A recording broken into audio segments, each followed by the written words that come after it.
If you want to remove Grammarly from Google Chrome, you're in the right place. In this quick tutorial, I'll show you 2 easy ways to uninstall the Grammarly extension from Chrome, whether it's visible on your toolbar or hidden in the extensions menu. This is a simple fix if you no longer use Grammarly, want to clean up your browser, or just need to disable it completely. And if this video helps, don't forget to hit like and subscribe for more easy tech tutorials. Let's jump in.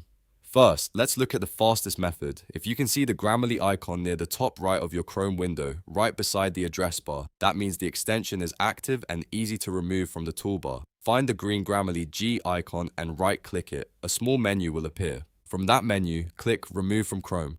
Chrome will then ask you to confirm that you want to delete the extension. Click Remove again, and Grammarly will be taken out of Google Chrome right away. If you don't see the Grammarly icon on the toolbar, don't worry, you can still remove it through Chrome's extensions page. To do that, open Google Chrome and go to the top right corner of the browser. Click the 3 vertical dots, which is the main Chrome menu. From there, hover over extensions, then click Manage Extensions.